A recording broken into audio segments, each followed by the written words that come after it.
자, 첫 번째 시간으로 곱셈 공식 먼저 얘기를 해볼 텐데, 일단은 필수 아카데미를 밟는 사람이라면 무조건 이 강의를 먼저 듣게 되어 있기 때문에, 필수 아카데미 전체적인 취지랑 개략적인 부분을 설명을 해줄게요. 일단 필수 아카데미는 처음에 세팅글을 받을 때도 이제 써져 있지만, 최상위권이 아니면 누구나 거쳐가야 됩니다. 자, 사실 최상위권도 들어야 되는 게 마땅한데 왜 최상위권은 배제를 하냐면 최상위권은 어느 정도 자기만의 공부 방식이 고착이 돼 있는 사람들이란 말이야. 그럼 왜 최상위권이 아니면 다 들어야 되느냐? 일단은 수학을 공부하는 방법 자체부터 시작해서 수학 자체를 바라보는 마음가짐이랄까요? 이제 그런 부분들까지 다 싱크를 맞추는 거야, 우리랑. 그래야지만 우리가 전달하는 어떤 수학적인 지식이나 뭐 혹은 전달 방식이나 이런 것들에 대해서 거부감 없이 받아들일 수 있어요. 그래서 반드시 진행을 해야 되는 거고, 알다시피 2일차부터 7일차까지는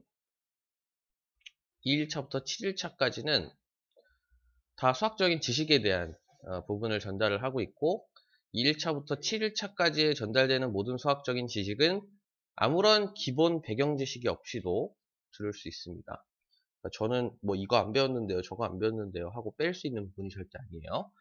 그래서 무조건 들으셔야 되고, 뭐 중학교 3학년 정도부터 시작해서 고등학교 1학년 부분에 해당하는 가장 중요한 공식들을 다루고 있고, 중요하면서도 그러니까 중요하다라는 얘기가 자주 나오니까 중요하다는 얘기겠죠. 그리고 학생들이 많이 오해하고 있는 개념이라든지 이런 부분에 대해서 주로 다룰 겁니다. 자, 일단 첫 번째로 곱셈 공식을 다루게 되는데, 곱셈 공식 같은 경우에는 우리가 이제 뭐 적어도 한 중3 예비 고1 정도는 됐을 테니까 어, 예를 들어서 이제 친척 집에 갔는데 한 초등학교 1, 2학년짜리가 있다고 쳐요. 그러면 어, 그 뭐야 친척 아저씨가 갑자기 우리 아들한테 혹은 우리 딸한테 뭘 물어보래. 수학을 물어보래. 얘 수학 잘하고 있는지 한번 봐달래. 그럼 당연히 뭘 물어보겠어요? 제가 떠오르는 거는 구구단밖에 없어요. 구구단 정도밖에 없어. 그러니까 지나오면 그때 뭘 배운지 잘 기억이 안 난단 말이야. 구구단을 물어봐. 27에 뭐냐, 뭐 14다. 어이 잘하네. 그러니까 이런 거잖아요. 그쵸? 누구나 수학을 하는 사람이면 알고 있어야 되는. 자, 고등학교 1학년이 되고 나서부터 고등학생의 구구단이 바로 곱셈 공식입니다. 구구단 같은 경우에는 자연수 범위에서만 이루어지죠.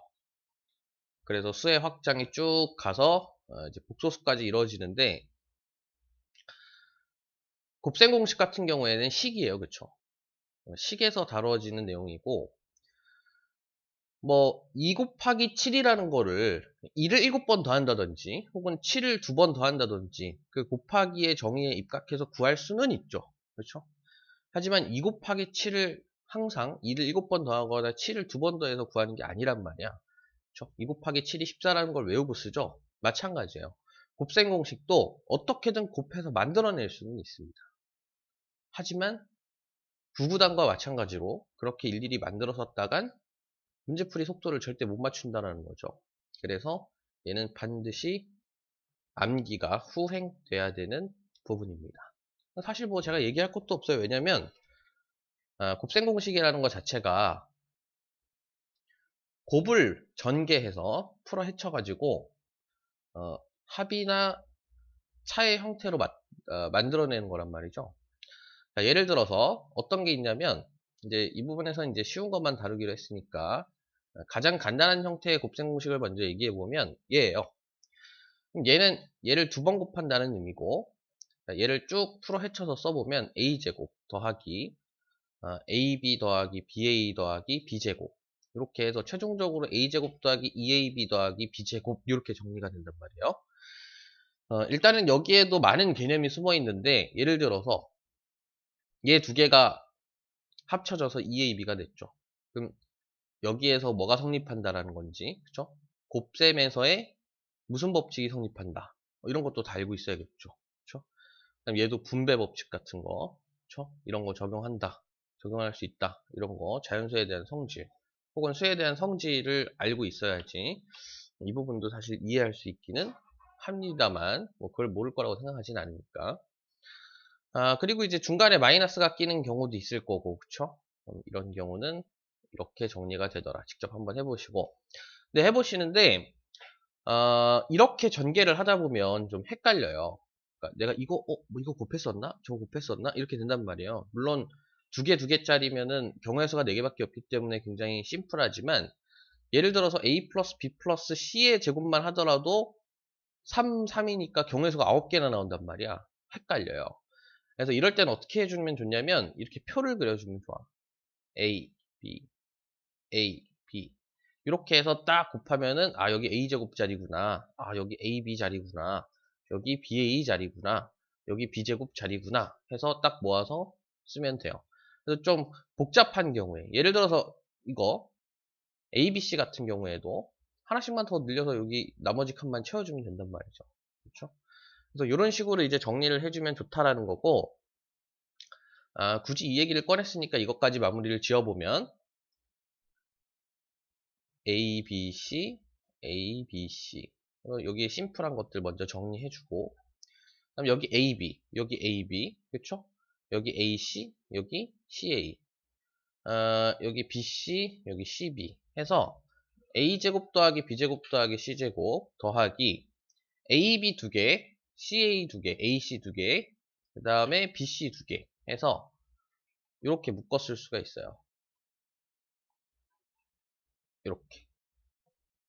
있죠? 이게 A 플러스 B 플러스 C의 제곱이다. 자, 이런 것들은 이제 필수적으로 쉽다라는 표현을 굳이 썼어요. 그쵸? 그래서 쉬우니까 잘 외워두셔야 되는 부분이고. 근데 사실 곱셈 공식에서 제일 중요한 공식이 뭐냐? 하나만 꼽아라 라고 한다면 무조건 합체예요. 물론 이제 제곱 형태에도 많이 쓰이고, 실제로 알고 있어야지만 나중에 2차 방정식이라든지 2차 함수라든지 그런 부분에서 다룰 수 있는 능력이 생기는 건데, 그럼에도 불구하고 합차가 왜 제일 중요하냐? 얘는 진짜 어디든 쓸 수 있어. 어디든. 뭐 당장 수열이라든지 뭐 로그라든지 뭐 어디에도 쓸 수 있어요. 어디에도. 식이 나오는 곳이라면 어디든지 쓸 수 있기 때문에 반드시 알아두셔야 되고, 왜 합차 공식이라는 말이 붙었냐면, 합차 이렇게 묶여 있는 거예요. A 플러스 B, A 마이너스 B 이렇게 해서 합과 차가 곱해져 있다 해서 합차 공식이고, 얘는 이제 어떻게 정리가 되냐면 A제곱 빼기 B제곱 하고, 여기서 AB, 여기서 마이너스 AB가 생기면서 서로 상쇄가 됩니다. 그래서 되게 간단한 꼴로 정리가 되죠. 제곱과 제곱의 차로, 그렇죠? 이렇게 정리가 된단 말이에요. 그렇죠? 물론 당연히 곱셈 공식으로서의 합차 공식도 중요하지만, 바로 뒤에 배우는 인수분해 공식에서도 합차 공식은 굉장히 중요합니다. 사실상 합차 공식이 어떤 다른 개념에서 응용이 될 때는 거의 대부분 인수분해 공식으로 응용이 되죠. 이걸 못하는 사람은 드무니까, 그쵸? 요걸 요렇게 하는 사람은, 못하는 사람은 드물고, 요거를 요렇게 할 줄 아느냐를 알고 있는 거는 되게 중요하죠. 모를 수도 있고. 그러니까 꼭 물어본다라는 거지. 그쵸? 합차 공식은 꼭 알고 계셔야 됩니다. 그리고 이제 세제곱이 나올 수 있죠. 세제곱. A 플러스 B의 세제곱. 이제 4제곱이나 5제곱 정도부터는 뭔가 그 자체로서의 곱셈 공식의 곱셈 공식 자체를 알고 있느냐를 묻는 게 아니라, 제곱, 그리고 세제곱 이런 것들을 합쳐서 만들어 나가는 과정으로 봐달라는 거예요. 그럼 중간에 이제 0이 곱해지는 경우들이 많습니다. 그런 건 이제 나중에 문제를 통해서 보시고, 얘를 이제 전개해서 쭉 묶어보면 이런 식의 형태로 만들어져요. AB, AB. 근데 요건 사실 외우기 쉽거든. 요거는 그냥 조금 몇 번만 보면은 그냥 적응이 되는데, 이제 문제는 마이너스예요. 마이너스가 낄 때 좀 복잡해집니다. 어디에 마이너스를 붙일지. 그러니까 예를 들어서 A 세제곱 빼기 B 세제곱까지는 웬만하면 할 수 있겠어. 왜냐면 요거 세제곱 가고 요거 세제곱 가면 여기 마이너스 붙어 있으니까 얘는 마이너스 붙겠지 하는데, 문제는 요 부호와 요 부호, 그쵸? 중에서 뭐가 마이너스가 될지, 그건 둘 다 마이너스가 될 건지, 그 부분을 결정하는 게 조금 힘들 수 있어요. 근데 뭐 외우는 데는 사실 큰 문제가 없는 게, 다행히도 되게 통일성 있게 다 마이너스가 돼주면서 이렇게 정리를 할 수 있다. 요거를 또 꼭 기억을 해 두셔야 됩니다. 세제곱도 은근히 많이 나와요. 그리고 사실 세제곱에서는 뭐가 더 중요하냐면, 요 부분에 대한 곱셈 공식도 외우는 게 중요하지만 나중에 이제 인수분해 공식 갈 때 또 더 중요하게 나오는 얘기인데, 얘를 A 세제곱, 그쵸. A 세제곱 플러스 B 세제곱을 좌변에 두고, 우변에 둡시다. 우변에 두는 게 편하겠네.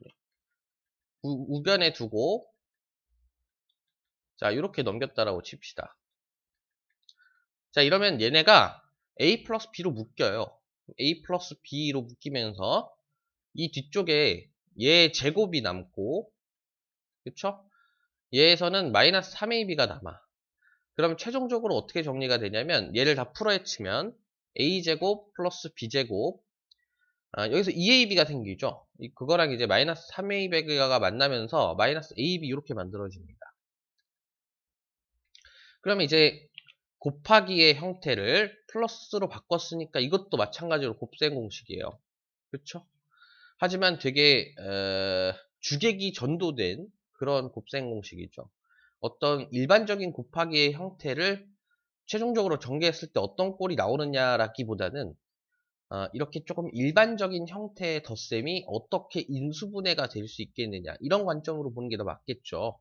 그래서 얘는 사실상 곱셈 공식이라기보다는 인수분해 공식에 가깝다. 하지만 어쨌든 곱셈 공식으로서도 꼭 외우고 있어야 된다. 이것도 중요해요. 굉장히 많이 나와요. 그러니까 문제의 어떤 형태들이 A 세제곱 더하기 B의 세제곱을 물어본다든지, 혹은 이걸 바탕으로 A 세제곱 마이너스 B 세제곱 값을 물어보는 경우가 있단 말이죠. 자, 그럴 때 우리가 알고 있어야 되는 거는 A 플러스 B의 값과 이게 뭔지, 그리고 A 곱하기 B의 값이 뭔지, 이것만 알고 있으면 돼요. A제곱 플러스 B제곱은 얼마든지 만들어낼 수 있으니까. 어떻게 만들어낼 수 있어? A 플러스 B의 제곱이 이렇게 된다 그랬죠? 그렇죠? 우리가 A 플러스 B의 값을 알고 있다면, 그리고 A, B의 값을 알고 있다면 당연히 나머지의 A제곱 플러스 B제곱의 값도 알아낼 수 있다. 이렇게 찾아낼 수 있겠죠. 그렇죠? 자, 그러면 다 했어요. 지금 우리가 다루고자 하는 곱셈 공식에 대한 쉬운 부분들은 다 다뤘고, 이제 좀 어려운 부분을 다룰 텐데, 만약에 본인이 곱셈 공식도 아직 공부를 한 적이 없다, 익숙하지 않다, 그러면 그냥 넘어가셔도 됩니다. 이 부분은 나중에 또 충분히 다뤄질 거기 때문에, 복잡한 식에 대한 곱셈 공식은 조금 곱셈 공식이 익숙하지 않다, 혹은 난 좀 너무 저학년이다, 나는 이제 막 중3을 벗어났다, 뭐 이런 경우는 안 들으셔도 돼요. 이 말은 들으셔도 된다는 얘기입니다. 들으셔도 돼요. 근데 많이 본인이 막 헷갈리고 너무 어렵다, 너무 걱정하지 말라 이 얘기예요. 됐죠?